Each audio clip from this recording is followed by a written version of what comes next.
When 16-year-old Pauline Parker hit her mother, Honora, in the head with a brick tied in a stocking, she expected her to die instantly.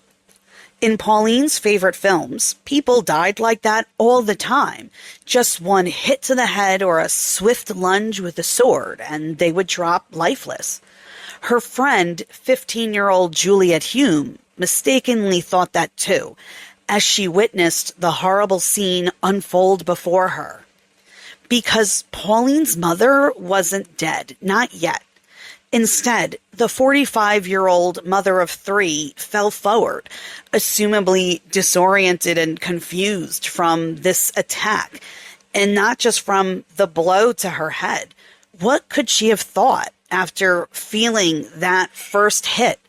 I can only imagine the confusing and fearful thoughts racing through Honora's mind, knowing that her daughter is the one who hit her. She must have been so stunned and shocked, but unable to do anything. Because despite their high intelligence, something even the prosecution acknowledged, Pauline and Juliet failed to grasp the stark difference between fiction and reality. Their understanding of death was, and still viewed as, disturbingly naive to many, influenced and shaped by their cinematic fantasies than the brutal consequences of real violence. As medical and science fields progressed, we've learned that teenager brains don't work the same as adults. Our frontal lobes, which help us make decisions, haven't fully developed until around 25 or 26. Today, we're still battling society's expectations of what a perfect or normal child even is. In the previous generations, though the message was obvious, you did what you were told.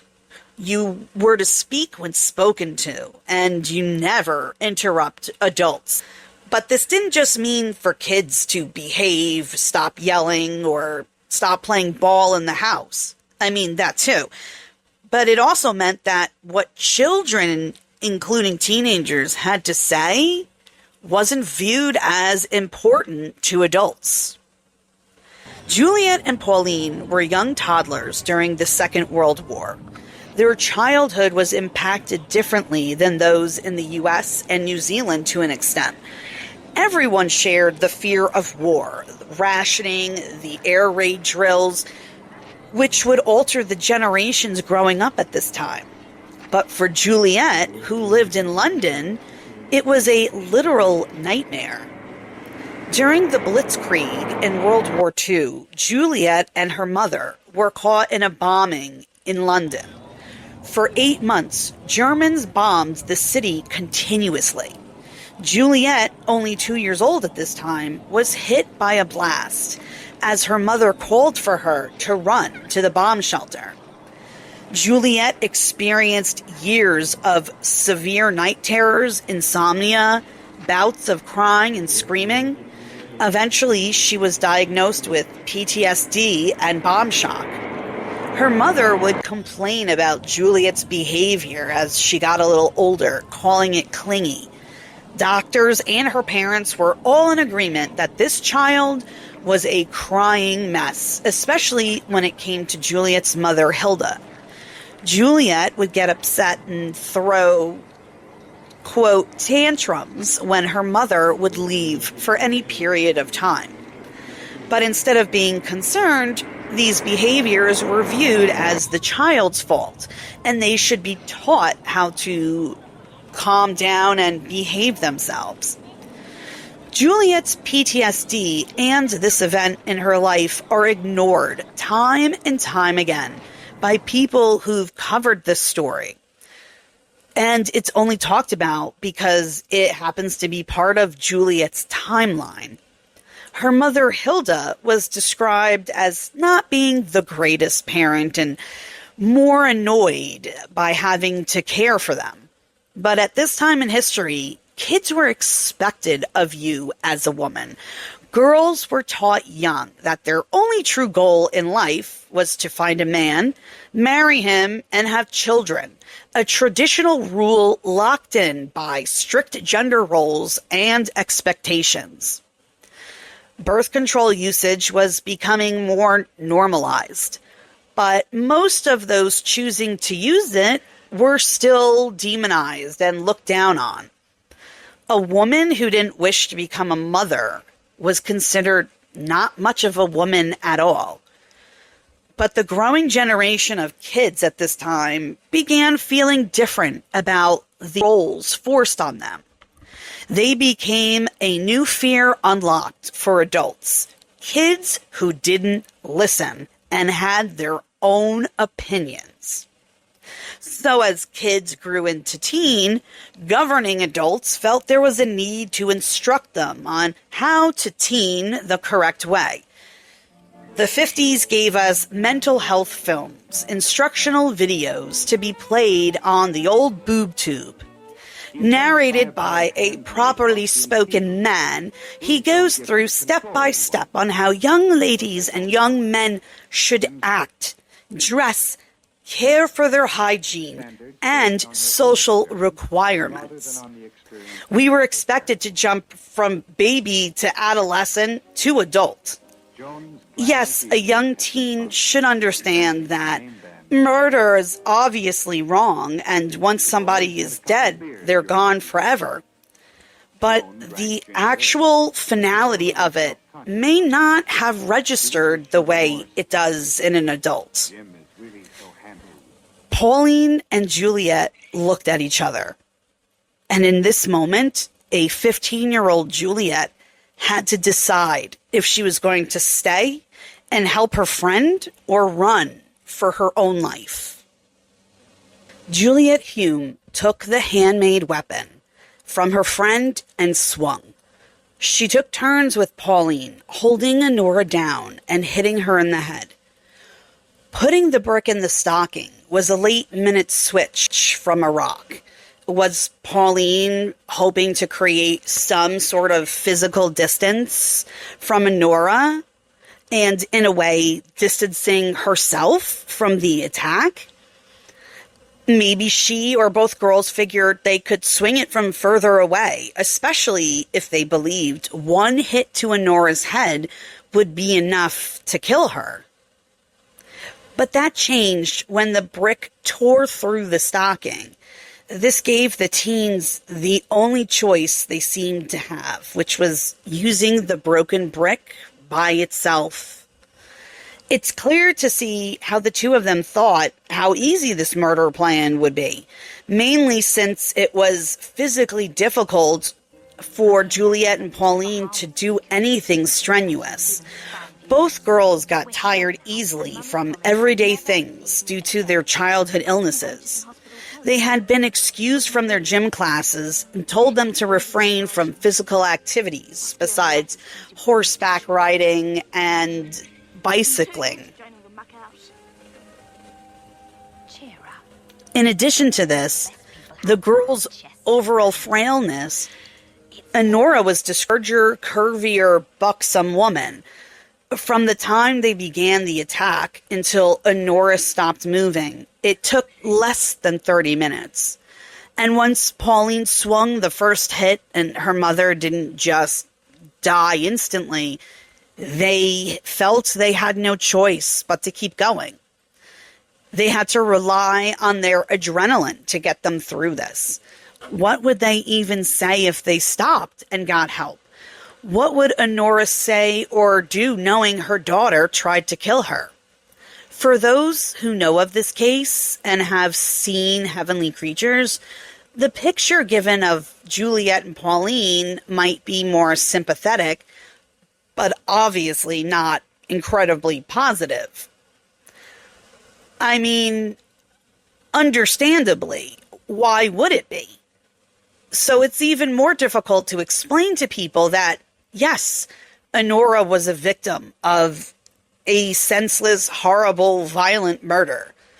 But in life, she was the physically, verbally abusive one, especially to her daughter Pauline. During the 1954 murder trial of Juliet and Pauline, Juliet's mother, Hilda, testified that she knew of Honora's, quote, corporal punishment.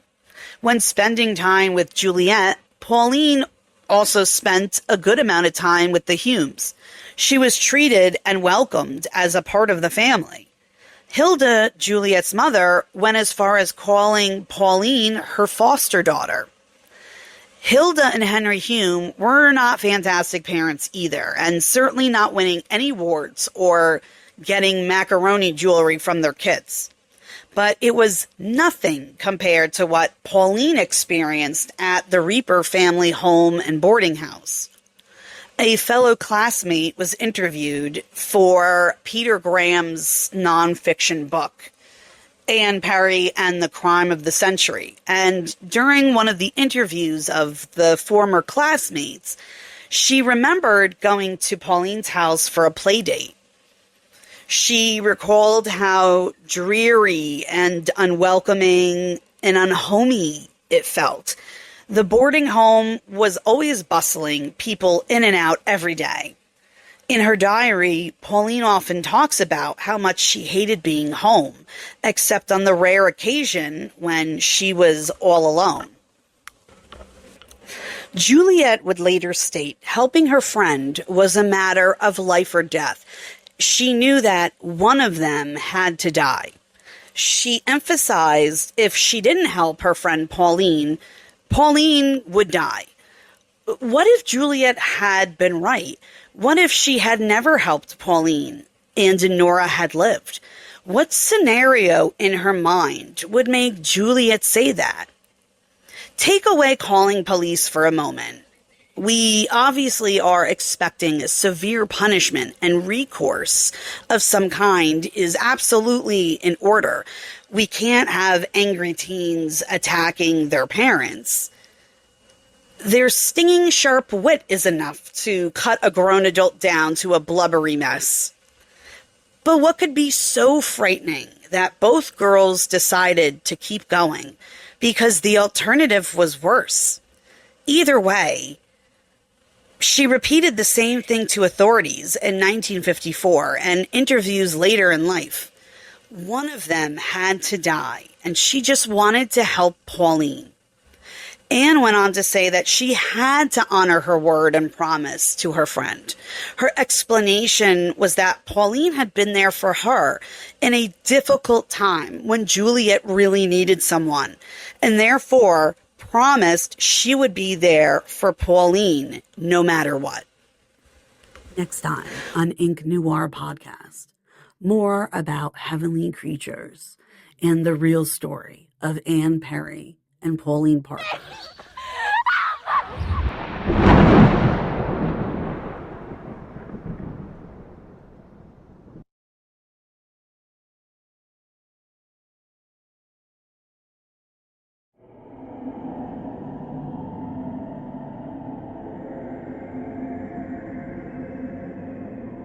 When the film based on this crime, Heavenly Creatures, was released in 1994, it reignited people's interest in the case. Media outlets went bananas again, some even going on the search for the two teen girls. Juliet and Pauline were eventually found, both bearing new identities and middle-aged women. Pauline Parker took the name Hilary Nathan. Juliet Hulme changed hers to Anne Stewart. But after some time, she changed it once more to the one we all know today. Anne Perry, the murder mystery novelist. The movie Heavenly Creatures was directed and co-written by Peter Jackson and his partner Fran Walsh. Jackson was displeased when media and journalists sought information about the girls following the release of the movie. Hilary, also known as Pauline, had become a special needs teacher and established a stable to teach children how to ride horses, which was one of the few activities that Pauline and Juliet could medically participate in.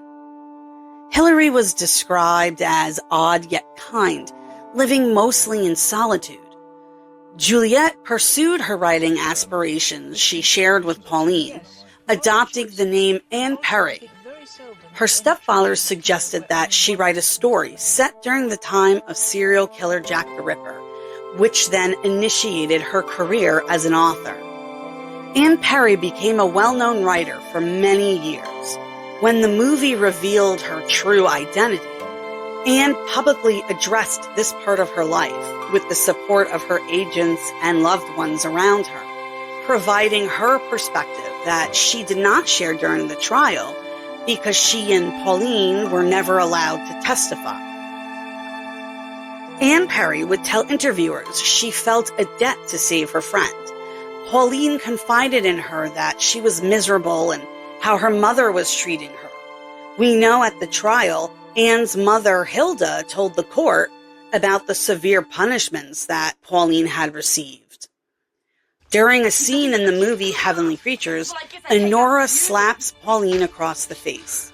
This is after Pauline was caught with a boarder staying in her home in her bed.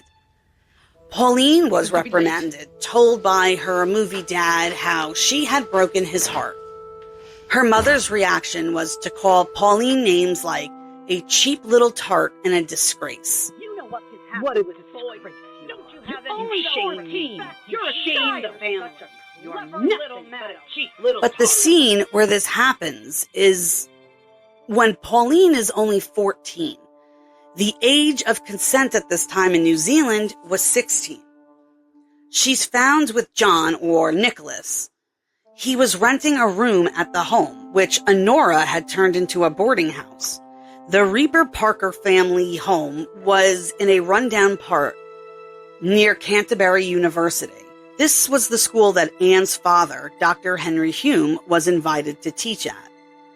Hume was a well-renowned scientist and one of the few people who worked on the Manhattan Project. Honora's boarding home business was frequented by the local students and faculty. Nick was an assistant college professor. As part of evidence at trial, Pauline's diary was entered and every line scrutinized.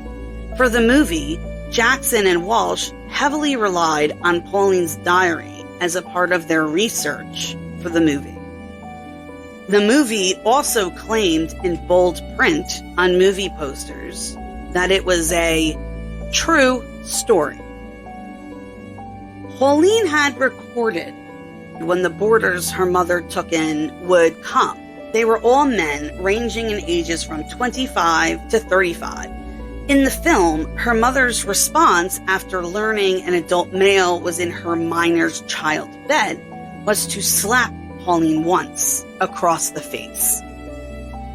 Research partners and professors from Victoria University in Wellington, New Zealand, think this scene was based on one instance in Pauline's diary. Co-writers of the book Parker and Hume's A Lesbian View, Julie Glamazina and Allison J. Laurie, disagree. Their book came out before the movie, but both women had spoken since for interviews and documentaries. Allison published a paper after watching the Jackson film, surmising that this scene was probably when, as told by Pauline, Honora slapped her not once, but 7 times across the face.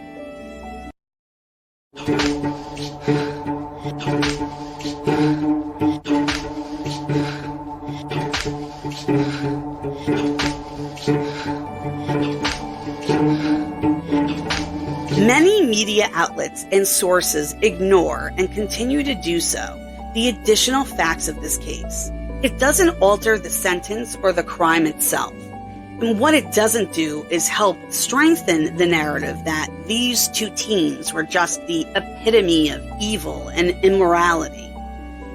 In one true crime book by Peter Graham, he talks about a Dr. Reginald Medlicott and his diagnosis of the girls during the 1954 trial.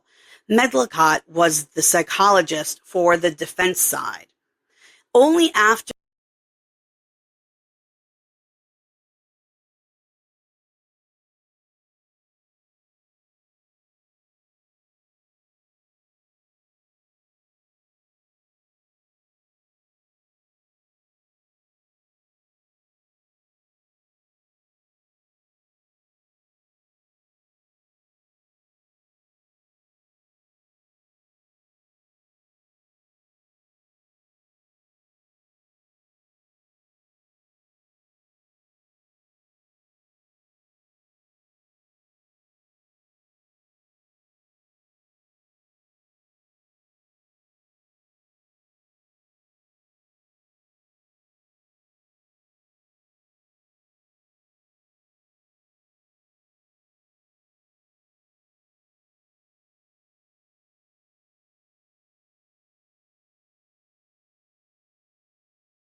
young teen schoolgirls at around 13 and 14 are heavy with erotic symbolism. Jackson and Walsh have the actors playing minors kiss and make out in various scenes, many times in their underwear or in bed. But Pauline's diary, plus witnesses and the girls themselves, confidently and confusingly answered that they had never kissed or done anything remotely sexual together. The doctors diagnosing them even admitted the girls seemed truthful when asked about how they felt about each other acting on any of these feelings. The same medical professionals asked Juliet about romantic feelings for Pauline. The doctors then described Juliet looking and sounding confused. She stated 2 girls can't be together like that because it's physically impossible. One of these professionals, Dr. Medlicott, was well renowned in his field. And when he testified at trial, it was his first time testifying at a trial for anything, ever. This same professional of the human mind recalled a dream 30 or so years after the trial in an interview of some evil scorpion-like creature. Medlicott said he knew somehow it was Juliet, even though this scorpion creature didn't have a face. You couldn't see its face. But he said it just felt like it was Juliet. He would also draw unfounded comparisons of Juliet and Pauline to the likes of Commander-in-Chief to the Luftwaffe in the Second World War. Over the course of his 30-year career, Medlicott continued re-diagnosing them every time a new condition or disorder was discovered. After their prison sentences, Juliet left New Zealand, and after completing her parole, Pauline left as well. So he's diagnosing these 2 people who he never speaks to again and never sees again. Yet, over the next 30 years of his career, he continuously talks and writes about this case and his re-diagnosis of whatever condition or disorder or whatever comes out, or illness. He's like, oh, that one fits. Now that one fits. I personally feel that Reg couldn't grasp how outspoken this generation of kids were becoming, especially 2 teen girls who were supposed to be quiet and polite and well-behaved, but they weren't. They would call him a bloody fool and an idiot. Misbehaving girls at the time were often labeled as evil because they were acting out according to the rules of society. He wasn't the only adult shocked by the younger generations. During this time, in not just New Zealand, but around the world, the subculture of the teenager was emerging. For the first time, the word teenager was being used. It was coined in the 1800s, but it wasn't until the 1940s where the term caught on. People were afraid of these teenagers. Rock and roll listening, pompadour wearing, hip gyrating teens beginning to change, acting differently than the generations before them. Times were changing. The traditionalist society did not like it, especially in a very religious and conservative city like Christchurch, New Zealand. There was a worldwide panic caused by the growing plague of juvenile delinquency. Government handed out pamphlets warning citizens to beware of these dangerous pubescent hellions. Thanks to the improvements to post-war life, like the growing economy, consumerism, and all those men home from war, helped to create everyone's favorite and largest generation to date, the baby boomers. And these boomers are the ones who began the original rebellion of teenagers. This subculture began with the boomer generation because they were tired of being told what to do, how to do it, how to dress, how to look, who to marry, and they didn't like it. They did not like the rules. The tragic murder of Honora Reaper Parker should have never occurred. Honora did not deserve to die. Such a violent end to her life, or death in general.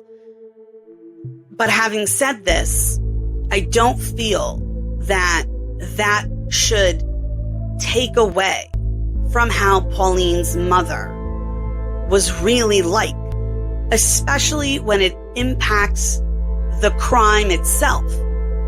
Besides her husband, Herbert Reaper, and mother, Amy Parker, no one came forward to testify or give a character statement or reference for Honora or talk about her. There weren't any neighbors or friends or even family members talking about her. What her mother and her husband said was limited and only really regarding this case, except when Herbert decided he wanted to gaslight everyone again and say what a wonderful, loving mother Honora was. Even then, like I said, Herbert couldn't remember much concerning his daughter's battle with osteomyelitis, as well as being caught lying multiple times to police with details about when he and Honora were first living as man and wife. By not divulging all the truth, mainstream media and other editorial platforms are able to cherry pick what they want audiences to know. In the post-war world, people were looking for safety and familiarity. For generations, life was you're born, you grow up, you get married to the opposite sex, buy and start a home, have kids, take vacations, and rinse and repeat. Pauline and Juliet were not like typical girls at the time. They were seen as moody, selfish, and mercurial.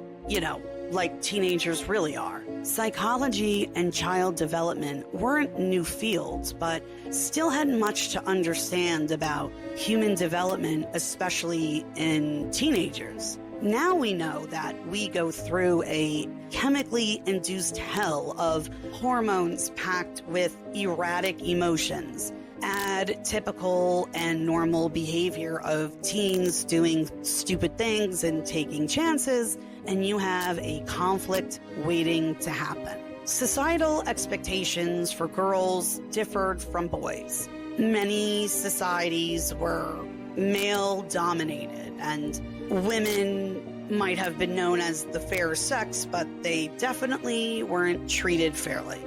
Besides, raised as nothing more than baby-making machines who better like it or else, women had been treated quite differently by generations of instilled behavior that were told to be seen and not heard. This generation, though, wasn't inclined to continue with the ways of their parents. During World War II, when women had to take up jobs for men who went to war, they realized they could not only do their husbands' jobs, a lot of the times they could do it better. Not all women wanted to stop working once the boys came home. Many didn't have a choice. And a lot of girls at this time didn't want to live the same lives as their mothers anymore. And if they did, they wanted to at least be able to have the freedom to pick it. Traditional gender roles at this time were taken seriously. When children like Pauline began to act differently than other girls, people felt that there was something wrong. She had strong convictions, opinions, and was unafraid to express them. Of course, where could Pauline have gotten such bold traits? Just like her middle child, Honora didn't seem to like people telling her what to do. She freely helped destroy another woman's home life by running away with her husband. And she helped this husband so he wouldn't have to pay child support or alimony to his wife and 2 sons. She called her minor-aged daughter a cheap little tart after an adult male slept with her daughter, who was 14 at the time. This mother punished her daughter by pulling her out of school, even when she was getting straight A's. The head mistress even called Honora and asked why Pauline wasn't coming to school anymore and said she's so bright, and they were upset that someone of her intellect would no longer be attending there. Honora's reasons were to make Pauline get a job like her older sister Wendy, which then concluded with Honora getting their paychecks. We have a mother who has blamed her daughter for costly medical bills, who got sick at the age of 4. When reviewing historical newspapers, films, or true crime literature, we often encounter accounts that emphasize sensationalized events. Media poured in from all over the world to report on this crime. In order to sell more papers, the headlines began to read false facts and fabrications. That sells newspapers. Gossip sells books. The flamboyance of it overshadows any truth important enough to be known. Mainstream media has been kicking up a frenzy with true crime news for a long time. In 1954, the newspapers rewrote the narrative to make sure everyone was of one mind. These girls were bad and they were evil. How can we trust anyone in the media? What can people involved in the true crime field learn about understanding and respecting the victims, their families, and others connected to these cases? Is it worth the risk? I'll be discussing that and more about this case, including the girls' severe illnesses and how Pauline seemed to get this mysterious injury that almost killed her. Thanks for tuning in to the Ink Noire Podcast. I'm your host, The Wrathful Proser. You can find me on X at The Wrathful Proser _, Instagram at Ink Noire Pod, and TikTok at Ink Noire Podcast. If you wish to help out the channel and with my research, you can join my Patreon. I have it set at the 2 lowest tiers right now. There's no extra content at this moment. I'm still trying to keep up with what I have here, but I will eventually start adding things to Patreon. If you want to use my Cash App, it's just at The Wrathful Proser. But please don't feel obligated. Subscribing, sharing, and liking is free, and it really helps a lot. Thank you again so much for listening. I really do appreciate it. I spent a long time researching this case, and knowing that there are people who are listening and appreciating this means so much to me. Until next time. You're listening to the Ink Noire Podcast with your host, The Wrathful Proser. The murder, in my opinion, was the final straw for a young girl suffering from a horrible and scary home life. She had been clashing with her mother for a while, and if you have a teenager or ever was one, you know how teen-parent disagreements can go, especially with mother-daughter ones. And in between mundane activities or imaginative fiction, Pauline recorded in her diary about her frustrations, her growing bouts of depression, her exhilarating times with Juliet, and sneaking out of the house to see Nick. And she was trying to find herself as a girl growing into a young woman. When the two girls first met in school, Pauline had come home excited that she found someone as strong-willed as she was. The friendship was once approved by both Reaper and Hume families and had even become friendly with each other. But now, as she and Juliet's friendship was growing closer, it had become a point of contention and something used by Honora to keep Pauline's behavior in check. Eventually, it created such a conflict between Honora and Pauline that I believe Juliet or Anne had told her mother Hilda about all the horrible things Pauline was telling her. And in fact, Pauline may have told Hilda some things herself, which is why during trial, Hilda compared or described these as corporal punishment. I've spent the last 3 years researching the Parker Hulme case, including looking deeper into each of the, I guess you could say, main people closely connected and related to this, especially Pauline, Juliet, and Honora. This murder took place June 22nd, 1954, in Christchurch, New Zealand. The city was proudly promoted in a 1952 travel log film, encouraging tourists to visit the English-influenced and very conservative city. The travel film's camera sweeps over the grounds of the beautifully groomed college. The academic buildings sit as backdrops to the brightly colored Ilam gardens and weeping willow trees, lining the edges of the calm Avon River that curves through campus. This travel film was also used to open up Peter Jackson's Heavenly Creatures. Unfortunately, due to lack of money, I couldn't hop on a plane and fly to New Zealand, which I would have loved to have done.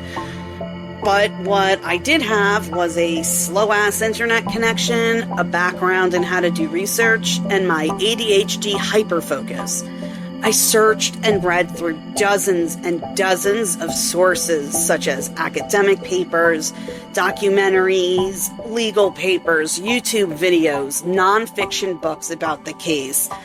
I found web pages set up decades ago with treasure troves of information just about the Parker and Hulme's case and the movie and other media outlets, newspaper clippings, like everything you could think about, the background of a movie and a real case. This guy did this, and it was one of a few old web pages that really helped to give me a wonderful chunk of information, which I then ran with in a variety of directions. More questions led to more side quests, like understanding the way life was in post-war New Zealand and looking up toxic mother-daughter relationships and how a teen's brain works chemically different than ours, just to name a few. I found myself buried in works of true crime and fiction, journals filled with notes, and after a while I had to pause and decide how much further did I want to look at this case.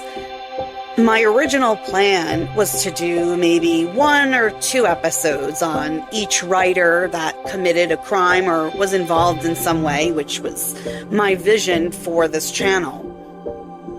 And then depending on the amount of information I found, I figured I could create 1 or 2 episodes, maybe 3.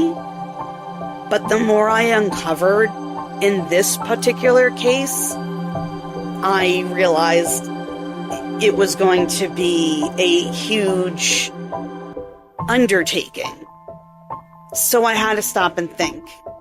Was I satisfied with what I could gather with a few good Google searches and watching Heavenly Creatures once or twice? Or was I really going to step deeper into an investigative role and begin to purposely invade people's actual lives who were directly connected to this case and the people involved? I don't take this lightly. I completely understand people involved not wanting to talk about this. Most likely, they've already talked to plenty of people over time, and their voices were drowned out by the media or maybe even law enforcement. They're sick of being emotionally poked and prodded again and again, having to relive a traumatic event for the sake of the curiosity of strangers and money. They want to heal and move on without the fear of becoming triggered for the sake of a Netflix special. They also feel it ends up glorifying the killer and the crime. Others feel the only thing true crime does is exploit people for entertainment and money, and there's no real concern for the actual victims or their families. I knew I wouldn't be able to keep myself from looking deeper than I could, because in order to understand Ann Perry, who had passed away when I started to really gain interest in her case, I had to connect with the people who knew her as Ann Perry and see what a lot of people thought. I also, as a writer, wanted to read her own work to see if I can get a clearer picture of who she really was. If you write, whether it's prose or poetry or fantasy, whatever genre, you know you leave little pieces of you behind, whether you do it purposely or not.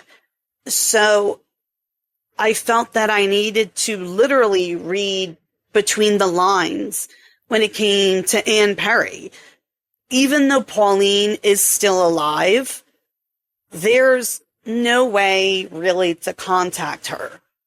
And like Peter Jackson thought before doing Heavenly Creatures, I had to think, do I need to, should I, do I want to reach out and contact her? In reality, I would love to contact Pauline. But I understand that, first of all, it's difficult to find her. And when I did, or if I did, what would I say? How would I say it?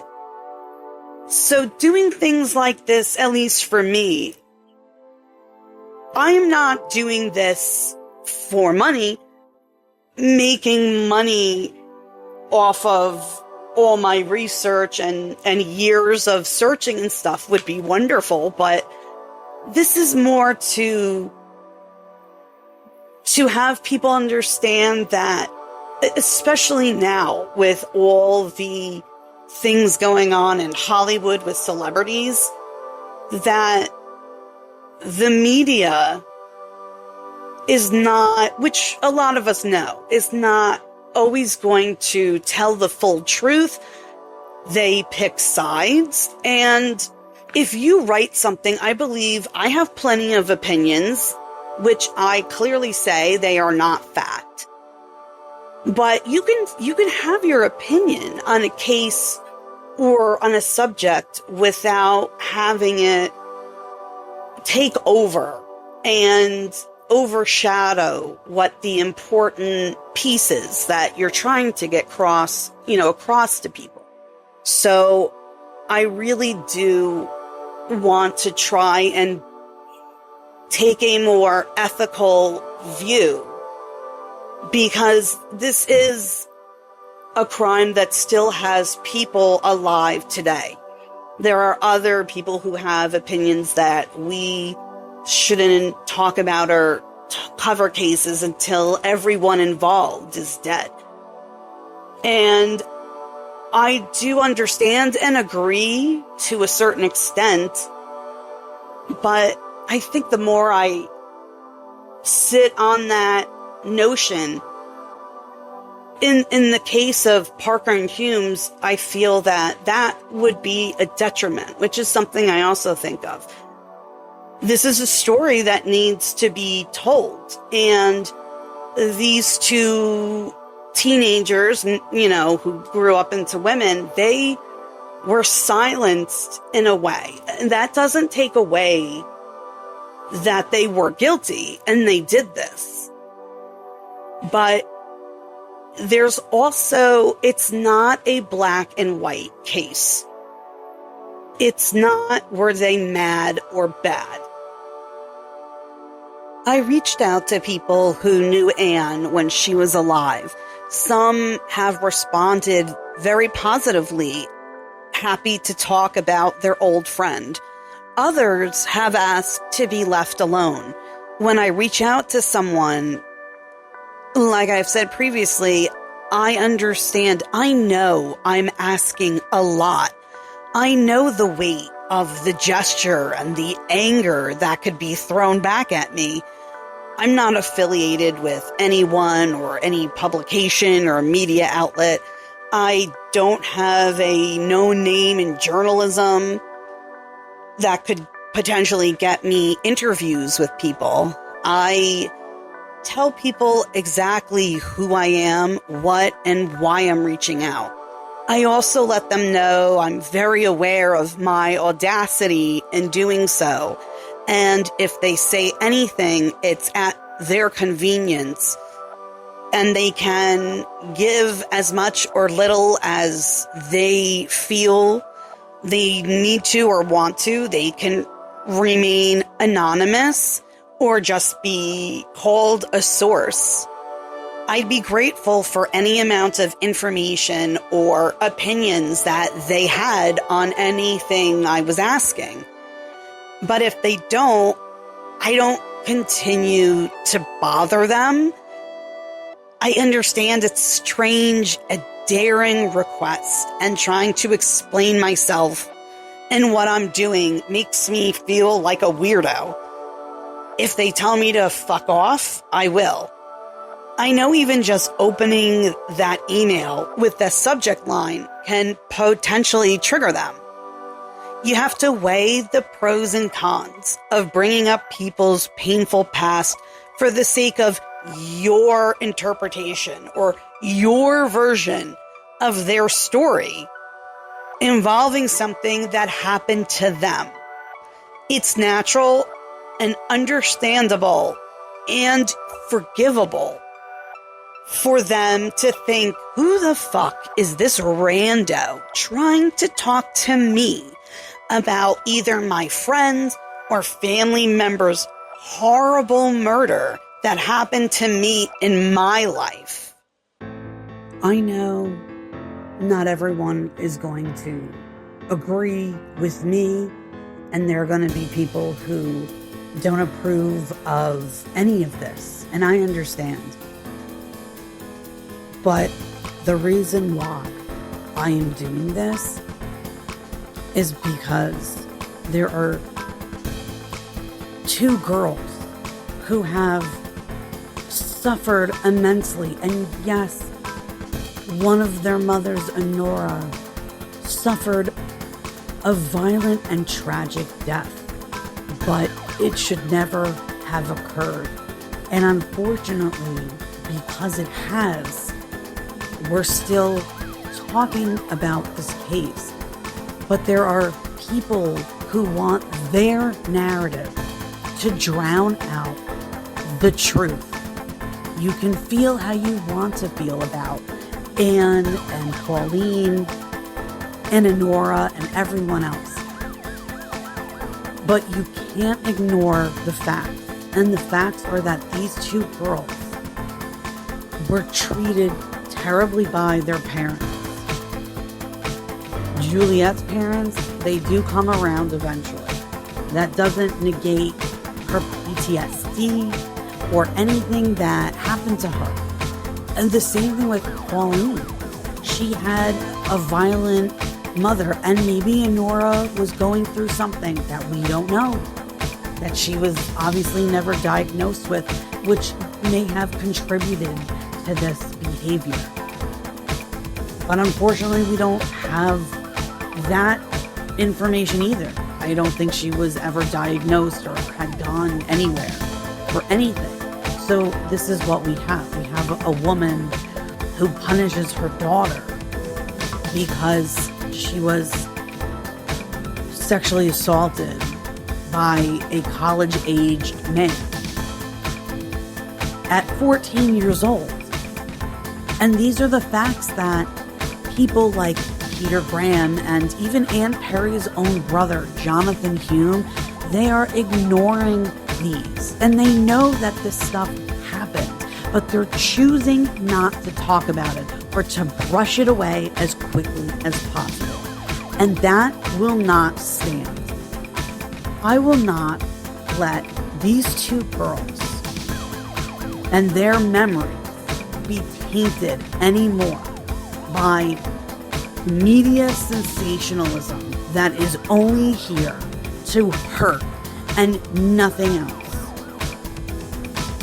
As you can see, I have a lot of strong feelings about this case. And it's only going to get worse because in the next episode, I'm going to introduce you to the girls' childhood illnesses. And Pauline's is a mystery. And I'm going to explain why in the next episode and part 4 of Murder in the Fourth World. Guys, thank you so much for listening and sticking through this. I really appreciate it. If you could like and subscribe, that would be awesome. Share it, pass it along. It's not just to help me and the channel, but it's also to get the word out. There are still people who are dragging these girls' names and the factual information of this case through the mud. And it's time that it stopped. So if you could share it, that would be fantastic. Again, thank you so much, and I'll see you in the next one.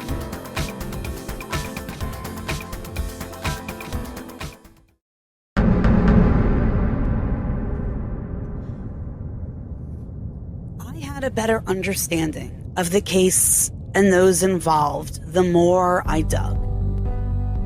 And my opinion about these two killers began to change. When I first started, I also only knew about what I had read at surface level. I didn't watch Heavenly Creatures yet, and the first book that I bought for my research was Peter Graham's. And his was the first one that I began to read and really get a deeper sense about this case. And then as I continued on through documentaries and things on YouTube and the internet, I kept finding the same information. 2 crazy lesbian killers who believed in a fantasy realm they called the Fourth World. And they made up their own religion because they rejected the notion of God and formal religion. These 2 friends were described as evil, selfish. They were foul-mouthed, dirty-minded girls who murdered Nora because they were no longer allowed to see each other. They couldn't fathom a life without each other, which was their motive for this horrific crime. But that's not what and who they were at all. And instead, I found 2 children desperate for love, attention, and affection. I felt there was more buried under the decades of lies and sensationalism. I discovered that Juliet or Anne and Pauline were victims themselves of terrible treatment by their parents. Juliet had PTSD, and they both experienced neglect, mental and emotional abuse, and Pauline definitely suffered from physical abuse. There were complex relationships between not just the girls and their parents, but between the girls and their mothers. Pauline and Juliet craved love and understanding. Yet between the two, Pauline was the one who seemed to really have it worse. And at this time in history, this was when teens were finding themselves within their new subculture. More teens remained in school, like high school, until they graduated, which the numbers had increased by, they doubled. So more people were staying in school, and then more people were eventually going to college. So the dynamics between kids at this time, teenagers, within school and outside, were beginning to change. And it was different than anyone had ever seen before in kids and teenagers. They had more freedom and leisure time, and they were able to get jobs because they wanted extra spending money, and they could buy whatever they wanted with it. Their view of the world had also been changing and was quite different than their parents. Hilda Hume herself was more relaxed and a liberal woman of the age, and that reflected in her blasé parenting skills. But it's the tension between Honora and Pauline that was something completely different altogether. Anne Perry was born Juliet Marion Hume, October 28th, 1938, to parents Hilda and Henry Hume. During her early life, Juliet lived in London with her parents. This was when she was hit by the bomb blast from the Blitzkrieg, or the Lightning War, during World War II. During this day, Hilda had run over to the bomb shelter first. This is when she called over to her 2-year-old daughter, Juliet, and told her to hurry up and run over to her. So you can imagine this tiny little toddler waddling over in the mud, trying to get to her mother as quick as possible, because at this point there are airplanes dropping bombs on London. And the Blitzkrieg, or Lightning War, was because it was just a continuous type of warfare. This lasted for 8 months. And as Juliet was running to her mom, a bomb hit. It whizzed past, exploded, and lifted her up into the air and threw her. And though she was diagnosed with PTSD, Juliet was expected to chill the fuck out by herself. Her bouts of crying and the so-called tantrums were annoying everybody around her. Even at this age, and after being hurled from the bomb, children, especially girls, like Juliet, were expected to get their shit together. The common phrase, stiff upper lip, wasn't just a saying. It was a way of life, especially in England. And Anne discusses this when she's older. You didn't show emotion. You just didn't go around showing people that. I mean, what are you? A hysterical woman? When Juliet was thrown back by the blast, as she was running to her mother, who went to the bomb shelter first, this child then landed in the cold mud, and she was there for hours until somebody found her. Because of this, she developed pneumonia, which eventually becomes tuberculosis for her. When watching the film Heavenly Creatures, we see a short clip of a montage of Juliet and Pauline as little girls, and they're both lying in their hospital beds. They're at school when they're telling the story, and they're older, and they're reminiscing about their heroic survivals as children. And this scene shows that Juliet is alone in the bed. Her parents aren't there. But Pauline's parents, in her scene, are. And as much as Juliet's parents were not the best, they also sucked. They did have their doctor friends continuously come and see Juliet. But out of both sets of parents, Juliet's parents saw her a little bit. Pauline's, nuh-uh. They just dropped her off. So neither child had parents by their side, and Juliet's lungs would need the warmer climate to help her breathe better as she was recuperating. So she was shipped off to relatives she never met and didn't know in the Bahamas. She spent the majority of her life thus far with other people of her extended family. And by the time her parents saw her full time again, she was 12 and joining them in New Zealand. Pneumonia is an infection that inflames the air sacs in one or both lungs.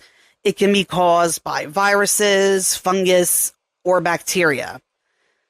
Symptoms usually include cough, fever, chills, and difficulty breathing.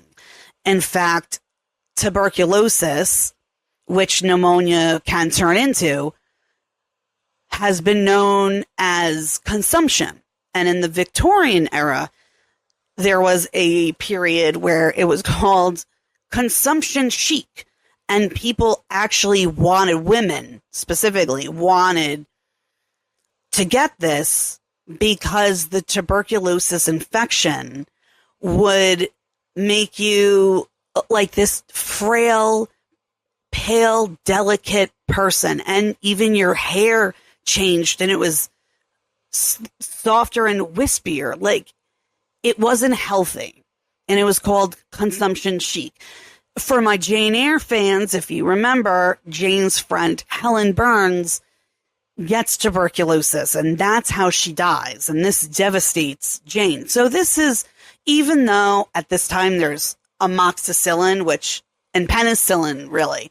Penicillin was fairly new. We still have a tuberculosis day today because people still die from this. It's not just a little cold. This is a serious illness. Risk factors are usually for younger children and older adults, people with weakened immune systems and chronic diseases. The diagnosis is usually made through x-rays, chest x-rays, physical exams, and lab tests. The treatment may involve antibiotics like penicillin or amoxicillin, antiviral medications or antifungal medications, depending on what the cause is. To prevent this, get vaccinated, continue with good hygiene, and avoid smoking that can help prevent pneumonia. And unfortunately, Juliet's pneumonia did eventually turn into tuberculosis. In fact, Juliet's tuberculosis had gotten so bad that the doctors had told her parents to prepare for the worst because they didn't expect her to live. She talks about being stabbed with these large needles. They would wait until she was asleep and then sneak in because it was a very long needle and it was painful. She was a little girl and she was scared, and they would sneak in and stab her with it, hoping to get her before she woke up. She was surrounded by doctors and nurses, but not her parents. So she was labeled as clingy and dramatic when she would cry, especially for her mother. Henry, being a world-renowned scientist, and Hilda, the socialite, spent their days away in other countries or doing socialite things and would often abandon Juliet or leave her with people. And meanwhile, their firstborn struggled to find solace and stability. She found it for the first time when she fell ill again while in New Zealand. Her parents had a trip to England. Henry was looking into some potential job opportunity, and they didn't or couldn't step away from it. This is a very important, pivotal moment in this case, because this is when Juliet and Pauline's relationship and their bond really solidifies.